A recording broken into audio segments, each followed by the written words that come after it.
গতকাল রাতে পূর্ণিমা চাঁদের সঙ্গে রিসোর্টের আলোকসজ্জার মেলবন্ধনে যে মোহময়ী রোমাঞ্চকর পরিবেশের উৎপত্তি হয়েছিল, সেই পরিবেশের আবেশ অনুভব করতে করতে রাতে আমাদের ঘুমোতে যেতে একটু দেরিই হয়ে গিয়েছিল।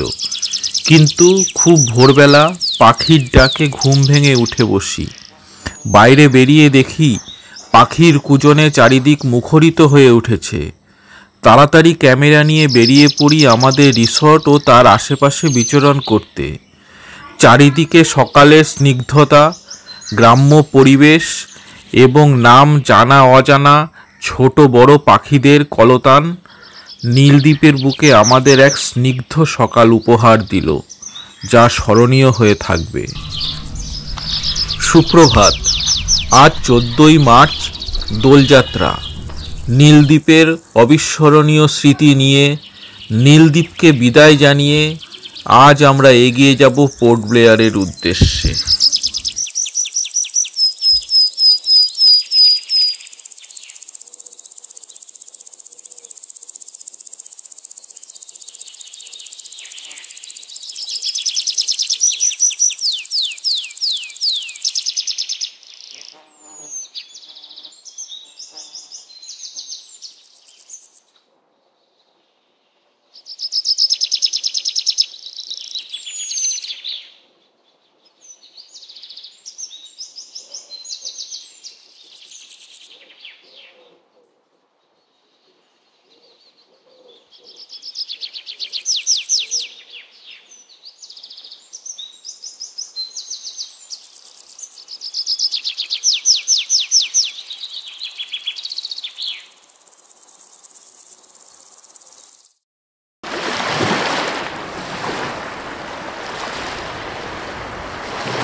আজ দোলযাত্রা।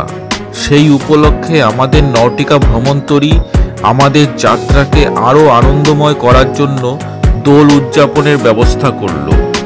ডিজে বক্সের সঙ্গে গান, নাচ, আবির খেলা এবং চকলেটের মাধ্যমে আমাদের উদযাপন বেশ জমজমাট হয়ে উঠেছিল এবং কখন যে পোর্ট ব্লেয়ারের কাছে পৌঁছে গেছি বুঝতেই পারিনি। কপিরাইট জনিত কারণে ডিজে মিউজিক দিতে পারলাম না, তার জন্য দুঃখিত।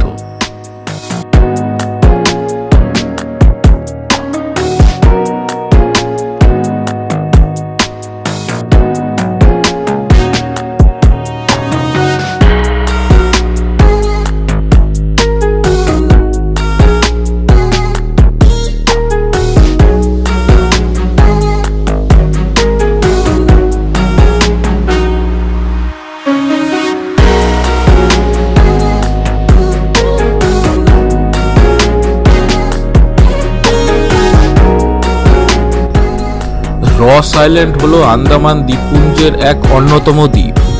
ব্রিটিশ জরিপকর্মী স্যার ড্যানিয়েল রসের নামে নামকরণ এই দ্বীপের। পোর্ট ব্লেয়ার বন্দরকে পাহারা দেওয়ার কাজে এই দ্বীপটি ব্যবহৃত হতো। ব্রিটিশ শাসনে এই দ্বীপই ছিল আন্দামান ও নিকোবর দ্বীপপুঞ্জের হেডকোয়ার্টার। 1943 সালে নেতাজি সুভাষচন্দ্র বসু এই দ্বীপে এক রাত সময় কাটান। সেই ঘটনার স্মরণে 2018 সালে প্রধানমন্ত্রী নরেন্দ্র মোদী রস আইল্যান্ডের নতুন নামকরণ করেন নেতাজি সুভাষচন্দ্র বসু দ্বীপ। Rajiv Gandhi water sports complex বা আবেরদিন জেটি থেকে জনপ্রতি 470 টাকার বিনিময়ে 15 থেকে 30 মিনিটের বোট যাত্রা করে পৌঁছে যাওয়া যায় এই দ্বীপে।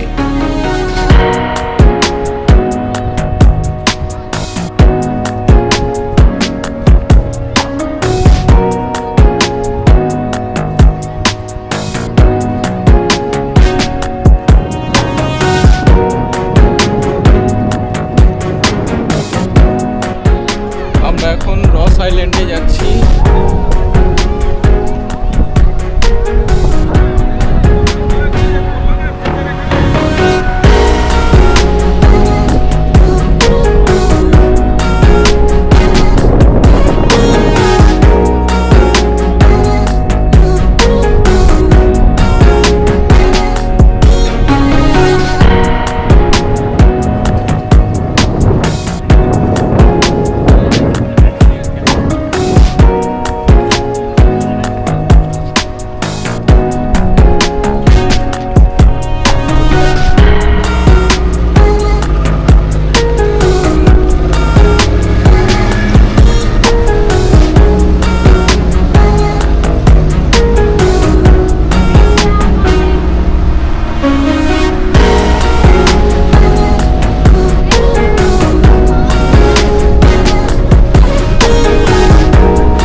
আমরা এখন নেতাজি সুভাষচন্দ্র বোস আইল্যান্ডে আছি।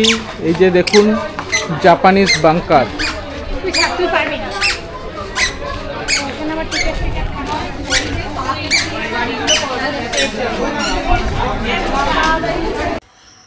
0.3 বর্গ কিলোমিটার আয়তনের এই দ্বীপে বিলাসবহুল বাংলো, বড় গির্জা, বলরুম, বেকারি থেকে শুরু করে সমাধিস্থান, জীবনযাপনের সব প্রয়োজনকে এখানে বন্দীদের দিয়ে তৈরি করিয়েছিলেন ব্রিটিশ শাসকরা। इस आइलैंड का सर फर्स्ट नेम, पहला नाम था सर रॉस आइलैंड। 2018 के सर बाद नाम चेंज हुआ, अभी का नाम है सर नेताजी सुभाष चंद्र बोस आइलैंड। और इस आइलैंड में सर जो चीज़ मैं दिखाऊंगा A to Z sir British time का। और ब्रिटिश टाइम में सर ये रॉस आइलैंड अंडमान का सर कैपिटल था, इसलिए ये दूसरे आइलैंड से बहुत अलग है। गाड़ी का सर लेफ्ट साइड में देखिए जो रेड कलर का बिल्डिंग है सर, ये था ब्रिटिश टाइम का ग्रॉसरी स्टोर, रेशन शॉप था। और इसका ग्रॉसरी शॉप था और इसका नाम है सर फर्जन आली स्टोर। और फर्जन आली स्टोर, फर्जन आली सर एक आदमी का नाम था जो एक इंडियन था, ब्रिटिश के अंडर में सर काम करता था, एक कैदी था।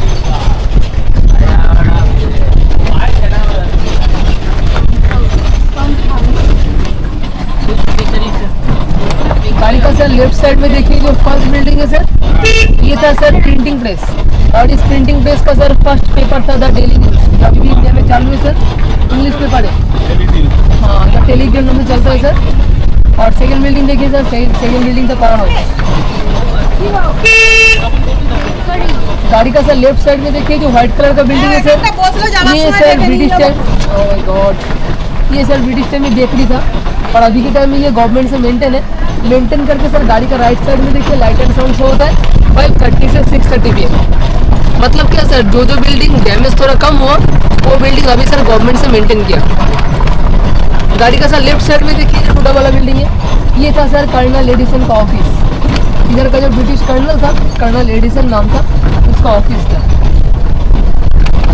दिखा सर ऊपर में वो वाला बिल्डिंग, वो था sir Andaman Nicobar and this island का फर्स्ट पोस्ट ऑफिस।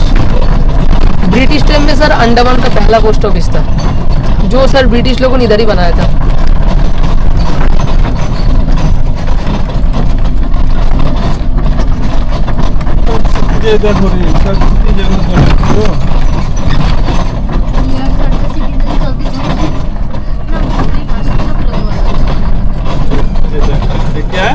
ये जूनियर क्लब था सर, इधर का पोर्शन ये सर नाइट क्लब था, इधर बार रूम था, टास्क रूम था एंड डांसिंग रूम था।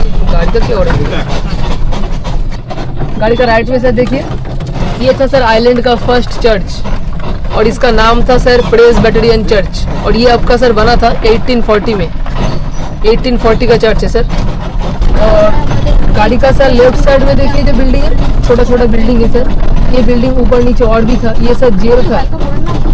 और ये सर ब्रिटिश टाइम में अंडमान का सेकेंड जेल हुआ करता था सर। ये वाला जो घर था, हाँ सर, ये सर ब्रिटिश टाइम में अंडमान का सेकेंड जेल था, इसके बाद में हुआ आपका सेलुलर जेल। तो सेलुलर जेल थर्ड है और ये था सेकेंड जेल। चला गया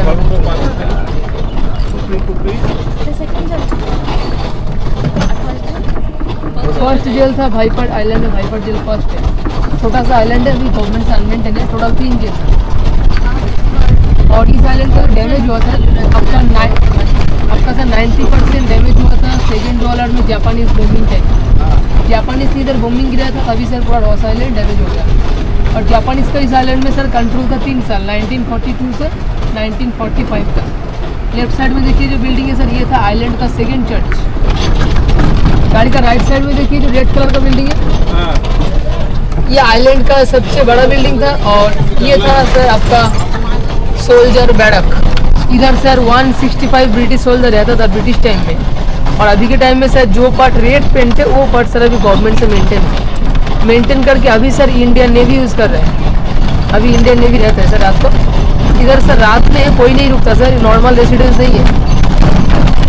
और राइट में सर देखिए ये भी आपका बैरक था, लेकिन ये सर बैरक का पीछे का साइड है और ये ज़्यादा डैमेज हुआ था। और इसके पीछे जो रीज़न है सर सुनामी का रीज़न है। सुनामी का सर पानी का हाइट इतने तक आया था, इतने लेवल तक आया था। ये सर ये रॉस आइलैंड पहले का टाइम में सर 200 एकड़ का था सर। 2004 में जब सुनामी आया था उस टाइम सर 200 से 130 एकड़ सर पानी में चला गया। अभी आइलैंड आधा भी नहीं बचा, सिर्फ 70 एकड़ बचा है। राउंड शेप से 130 चला गया। Soldier barrack madam. और ये सर आइलैंड का हाईएस्ट पॉइंट है, ये सी लेवल से 200 फीट ऊपर। इधर ही गाड़ी रुकेगा सर। और नीचे लाइट हाउस है, जो व्यू पॉइंट है सर फोटोग्राफी करने के लिए बेस्ट पॉइंट है। और नीचे है, उधर से आप लोग घूम के आइए 15 से 20 मिनट। और रिटर्न टाइम में ना सर आप लोग कोई भी गाड़ी में जा सकते हैं, सिर्फ गेट में टिकट दिखाना है और कुछ नहीं।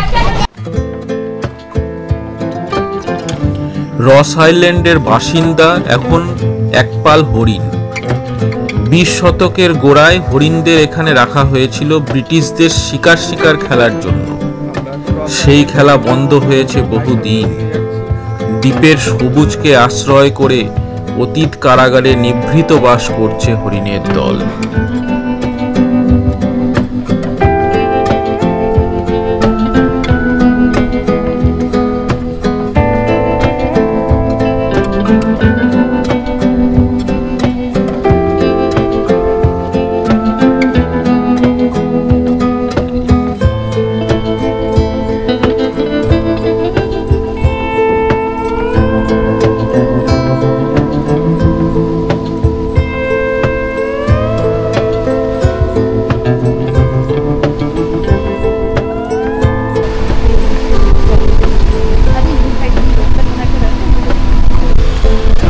রস আইল্যান্ডের শেষ পয়েন্টে পৌঁছে গেছি। এখানে এক সেলারের মূর্তি করা আছে।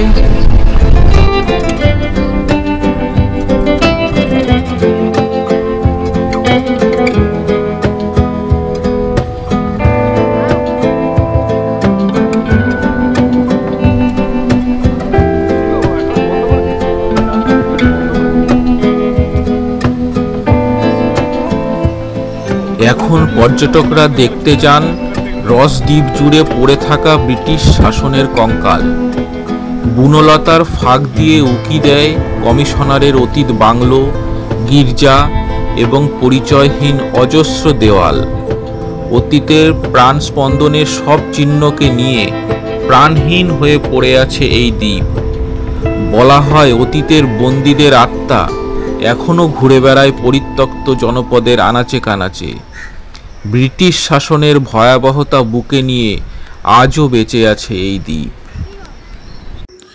এরপর আমরা পোর্ট ব্লেয়ারে ফিরে গিয়ে পোর্ট ব্লেয়ার রামকৃষ্ণ মিশন দর্শন শেষে আজকের মতো ভ্রমণ সম্পন্ন করি। শুভরাত্রি।